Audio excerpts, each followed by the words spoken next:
Albert Einstein గురించి ఈరోజు మనం తెలుసుకోబోతున్నాం. ఆల్బర్ట్ ఐన్స్టీన్ మీకు ఇష్టమైతే #ఆల్బర్ట్ ఐన్స్టీన్ అని కమెంట్ చేయండి.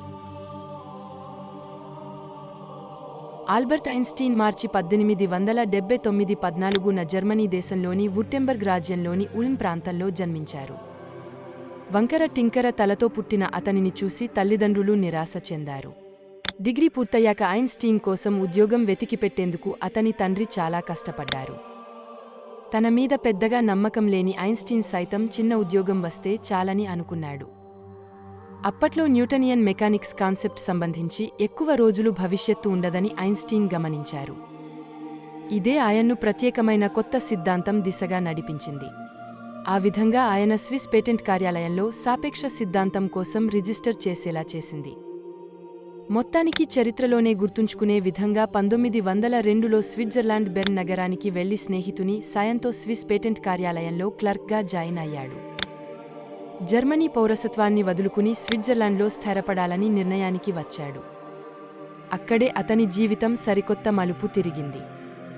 ఆయన పనిచేస్తున్న కార్యాలయం శాస్త్రవేత్తల పేటెంట్ హక్కులను నమోదు చేస్తుంది. ఆ విధంగా ఐన్స్టీన్ సైతం ఎన్నో పేటెంట్లను పొందాడు. శక్తి రంగంలోనే కీలక అంశమైన మాస్ ఎనర్జీ ఈక్వలెన్స్ ఫార్ములా MC2ను కనిపెట్టారు. క్వాంటం థయరీ పరిణామ క్రమం, సాపేక్ష సిద్ధాంతం, ఫోటో ఎలక్ట్రిక్ ఎఫెక్ట్ లా, అణుబాంబు వంటి ఎన్నో ఆవిష్కరణలను కనుగొన్నారు. 1903లో ఐన్స్టీన్ మిలెవా మారిక్ను పెళ్లి చేసుకున్నారు. వారు కొంతకాలం బాగానే ఉన్నా ఆ తర్వాత పగలు రాత్రి తేడా లేకుండా పిచ్చిగీతలు గీస్తూ కూర్చునే భర్తతో ఎలాంటి అచ్చట్లు, ముచ్చట్లు తీరవని ఆమెకు త్వరలోనే అర్థమైంది.